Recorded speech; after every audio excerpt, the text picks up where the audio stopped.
Sometimes,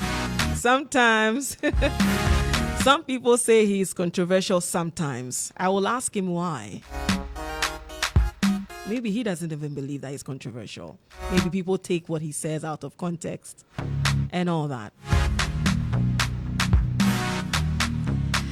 Good morning, Mr. Badu. Jenny, thank you very much for joining us here on the Morning Star. Good morning, my dear. How are you? I am well. Is it your normal voice or is your morning voice? My normal voice. Okay. I hope you're having good. I'm doing well. How are you doing? I'm well. Thank you for asking. Yes, awesome. Good to have you here. Thank you. And what has your morning been like apart from getting here? Well, he was late. So I want to apologize for that. But all is well.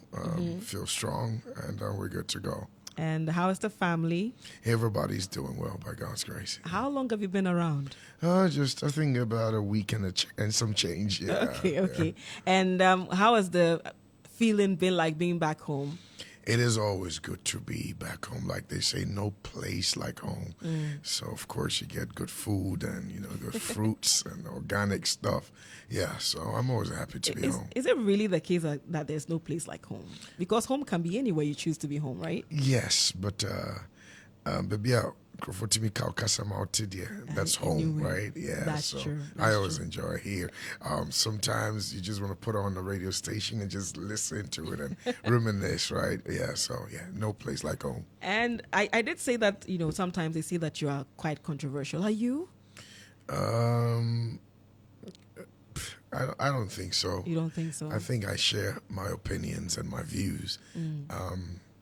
It could be termed as controversial, but it is what it is. It is what it is. Yeah, absolutely. And so, in terms of music, what have you been up to? I'm working. I've released my new. I've done my new album now, and we've released 3 singles out of the new album so far. We have the I Love the Way. We also have Sing Hallelujah that I released on my birthday, November 9th, and then we have King of Kings as well. So the plan is to keep releasing singles. Yeah. And tell us about what went into, for instance, you said, I Love the Way. Did I get it correct? Yeah. What went into that? And then we'll talk about your birthday one to the one you released. A lot of preparation went into it. Coming back after the My Soul Say Yes album, I knew I had to come back really well. And so we got the best of the best. Danny Duncan, who was on, who recorded that live album. Okay. And that project was successful. I was able to record it with my church members in Atlanta. And it holds a very special place in my heart. Also, all my kids were present, experiencing what they've been seeing on TV and all of that. So it has a lot of sentiments to me. And I'm happy to be back in that music space again. And in terms of the Hallelujah single as well, what's the experience like for you? So that album is titled Intimacy. And so every single song in there, whether fast-paced, slow, is intimate. You can literally feel God right there in there. That Badu signature that makes you, that gives you those goosebumps and all of that. Yeah, you could literally experience that in there. So it's all out there and for people to experience that. Absolutely. I think that you were one of the very few Ghanaians who more like penetrated beyond the Ghanaian market. What I recall getting to know you was Baba. And that was the first time I got to know that there was somebody called Sonnie Badu. And I mean, I think till date, when that song is played, the feeling many people get is inexplicable. Tell us about the journey from Baba all the way to this point. Well, God always gives you an opportunity to make a statement. And I remember praying that prayer, knowing that about God to give me one opportunity, one song that can touch the world. Then I had a mentor whose name is Lionel Peterson. I don't know if you know him, the one that wrote Peace. I will worship the Lord for you. Oh, yeah. You know some of the songs. We know the songs, but we do not even know the Lionel people who Peterson. sang it. And he said something to me. He said, Sonny, all you need is one song that will make that impact. So that had always been my prayer. And when Open the Floodgate came, myself and a pastor called Danny Wellington, we put Wealthy Land, I'm so sorry, we put in. And so inspiration is you're there, you're just a natural songwriter, you just get inspired. You could take a drive to Ibri and then get inspired, or sit on the flight and get inspired, and then you start writing. Natural songwriters. And the ones that you go through something, and based on that situation, you come out with a song. I am the experience. I'm in that category where I don't really write, but when I write, you know that, okay, you can literally feel what he's going through. Like my soul says yes, the open the floodgates, the covenant keeping God. You listen to those words, you're like, okay, he must be hitting it from a well, right? So everybody has a way, or their ways of releasing their songs, and it goes out to do what it has to do for the people or for the masses. So. And if you look at our space, yes, everybody is inspired by different things. It's either the experience or an inspiration. When you look at the Ghanaian space in terms of gospel music, how are we faring? Are we maturing? We are doing extremely well. In every season, every time, there is a paradigm shift. Okay, and I've been in the space for quite a while. So sometimes it'll shift to South Africa, sometimes it'll shift to Nigeria, sometimes it'll shift to even Kenya, and sometimes it'll shift to Ghana. Now is the season where the paradigm is shifting to Ghana. Okay, it was in Nigeria, now it's moving to Ghana. So you can see the Joe Metals, the MOGs, the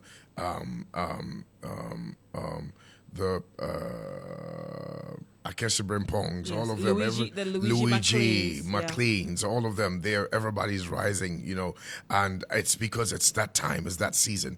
You listen to their songs, and it's global. You go to foreign churches, and you hear people singing it there. So it's shifting, it's moving, and so I'm happy to see.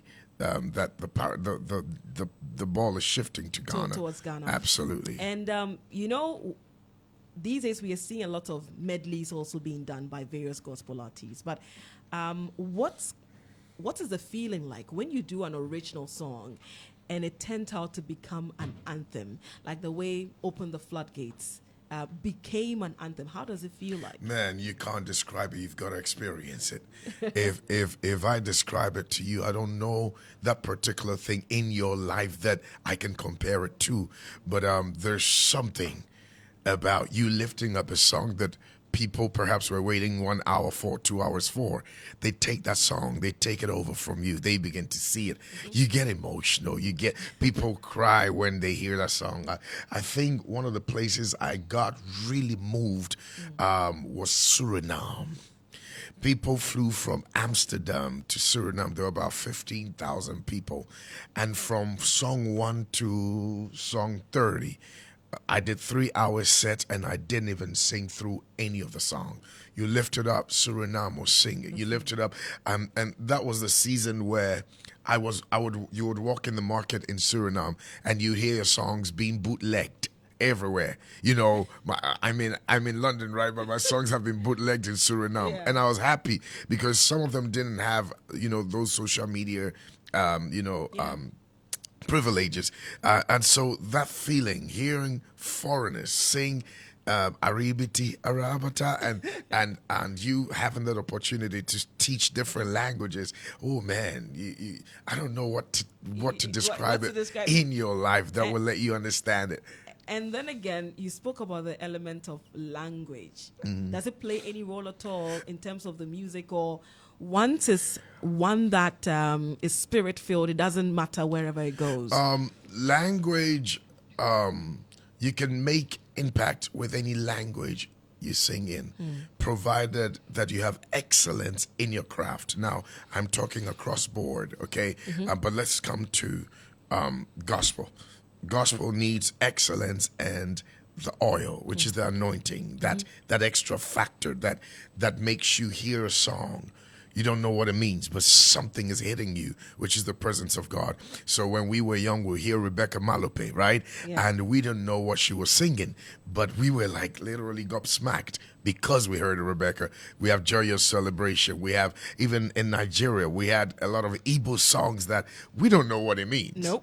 But there was something about the song. So excellence, and then you combined it with anointing or the oil, that extra factor, and that can take you global. It's an amazing thing. I mean, when we come to the secular space, you have Salif Keita, you have Yusindu, you have all these people that you don't even know what they're saying, but you're listening to the rhythm, the rich culture, and you're like, I love this. You know, this is really good. And even when you talked about the secular system, I'm sure a song like Premier Gao by Magic System, it was one that many people were enjoying without even understanding the meaning. But you know, hey, the rhythm, there's something About it. that connects from soul to soul. So music is more for the soul, and once the soul connects, you're good to go. Yeah. So I've been to countries that they didn't understand what I was singing, Yeah. but I started singing in Tree or in Igbo or in Yoruba, and you see people crying. It's because you're connecting from soul to soul. And in terms of that, you were speaking about you singing in Igbo, singing in Yoruba.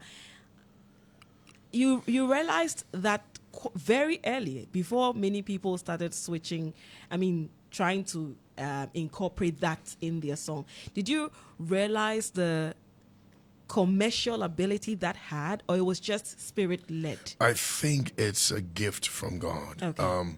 I wouldn't even call it commercial.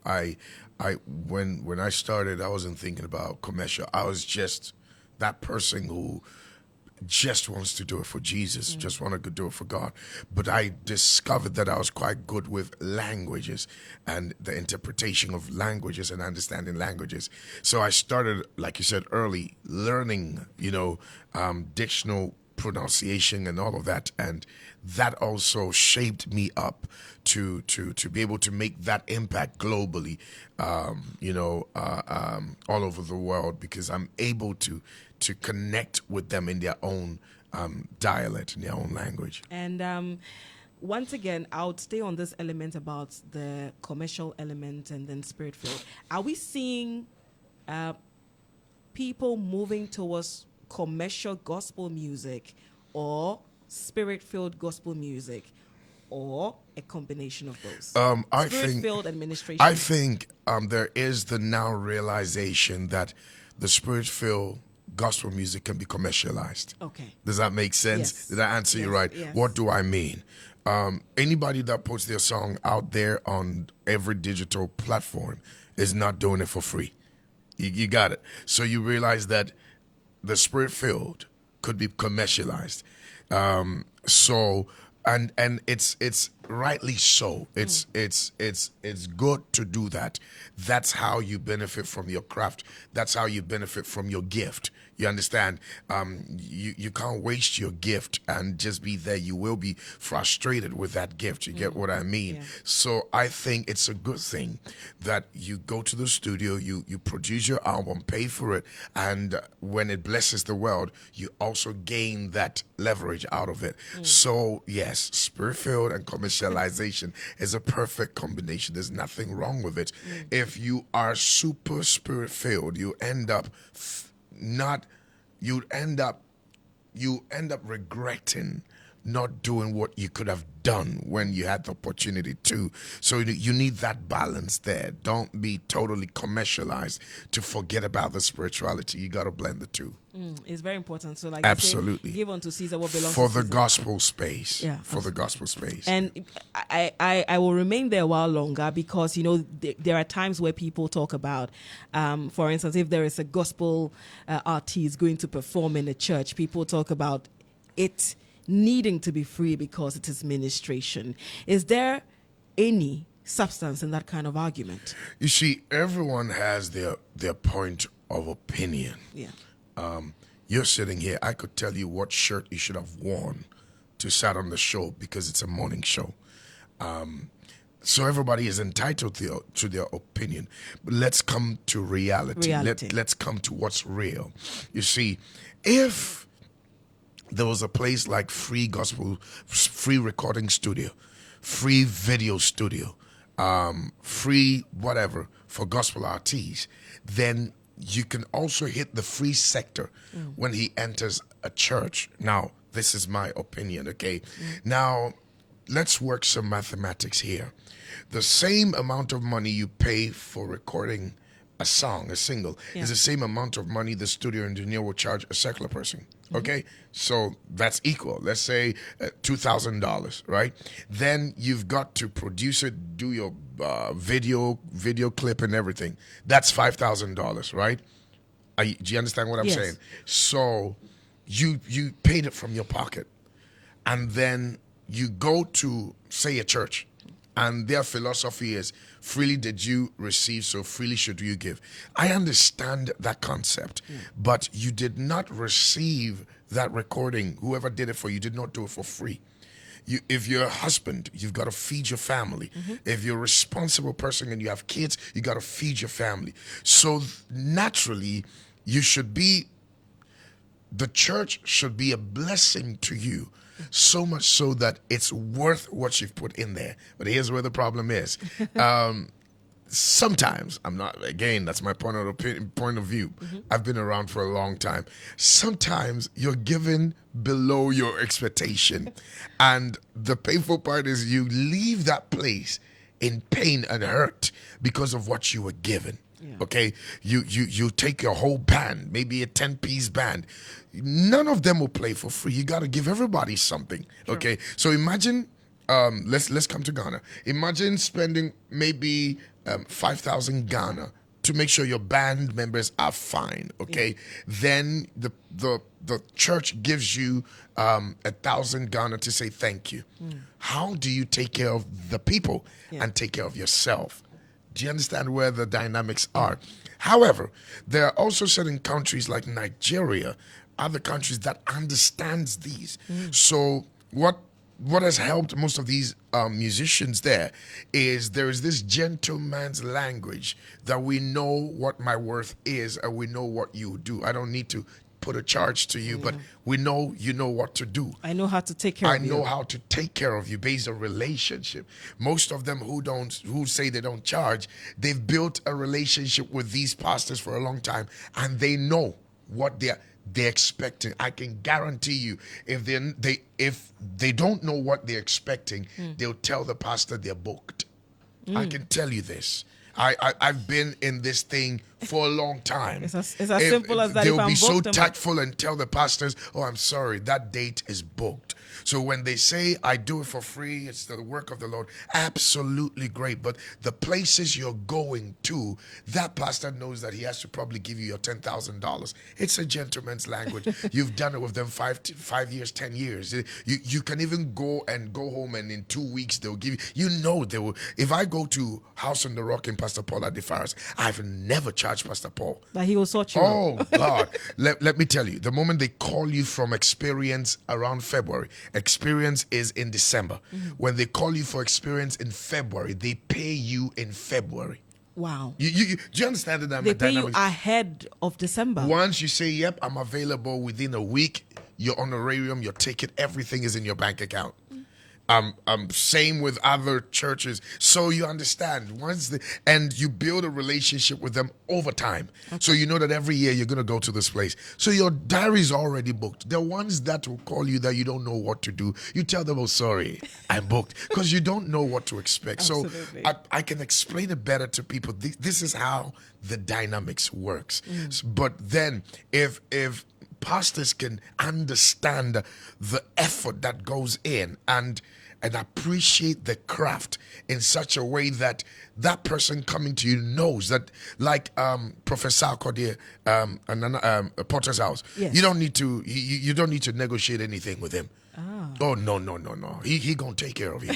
You don't need to. He understands. So there are pastors here, prophets here, who they understand the game. Sorry for saying the game. They understand the territory. Well, they understand the business of it. Absolutely. Yes, they know so that when you see you them put it bring into in work. people internationally, they understand how it works. Okay. Others too are yet to understand, but hopefully very soon they will get the point that, hey, this thing was not done for free. Okay. It cost a lot. Yemfani say papa obi aware wakoji besia wo obi ho. And I said nere na bone besia. Intimi kunu sika no way. Then they tell me call ya mommy bibia. When you do this 3 or 4 times, you're going to have problems in your marriage. Absolutely. You understand? Because money doesn't know the Christian or the unbeliever. Or the secular person. Money answers all things. Absolutely. Absolutely. And you spoke about how it's quite common in Nigeria that it's a gentleman's agreement. You've mentioned Prophet Sarkodie here in Ghana. Are people, are churches or entities seeking to have gospel artists perform at their events and stuff like that? Are they also gradually buying into the culture of gentlemen's or ladies' agreement? I cannot answer that question because I don't live here. Okay. But the few experiences you have had. There are certain places that when you see certain artists frequent there, right, you know that they understand the gentleman's agreement.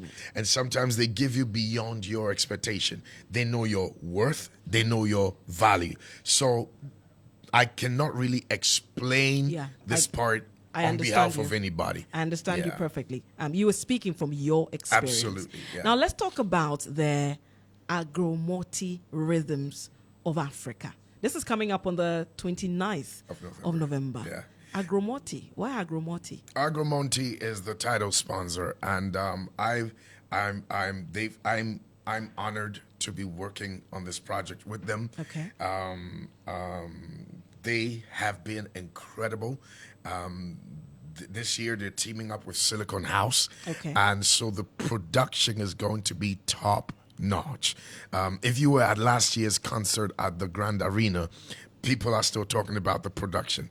Well, this year, I guarantee Ghanaians that it's going to be out of this space, because we always try to lift up the benchmark to get to a place where everybody can paradigm from. So right after last year's concert, I knew that I wanted to be back. Even though I was injured, I was in 2 minds. My wife was like, don't go again. I'm like, I gotta go. So we started planning a year ahead. We started planning this a year ahead. Agromonti has been great so far, incredible. They are into agriculture. If you check my page, I talk more about them. And Silicon House, we've teamed up together. So it's going to be one of the best productions ever. And it's free. Totally free. Absolutely free. Absolutely free. And so if you don't come early, you're gonna miss your seat, because it's free at the Independence Square. I was going to ask you about the experience, but I think you've addressed it already and said that for those who are amazed by the experience the previous year, to this time around, and remember, I was injured the previous year. I was injured, so I was literally 30%. Yeah, I just wanted to get over and done. I mean, my foot was stitched. I was in a lot of pain, but I had to literally bury the pain and minister. This time, by the grace of God, I'm fully fit. Fantastic. And so it's going to be heaven and earth. It's going to be really good. Great. And just a quick one on this one. The reference you made to last year's experience where you had an injury, I think it was also a subject of talk before the day and even after the day. Some say that it was just a gimmick that you pulled out there to draw attention to the event. Was that really the case? I don't know if you've seen the documentary I brought out. I haven't seen that yet, but I'll make time to watch. I finally spoke about my amputation. I got amputated. Wow. I lost 2 toes, the 4th and the 5th. So it was not a hyping thing or trying to seek for attention. I was literally in pain. Have you gotten your fingers, a cut on your finger? I mean, a cut on your finger is even painful. Now imagine 2 toes chopped off and they couldn't put it back. You were in surgery for 3 hours and then you've got 5 days to go to minister. minister.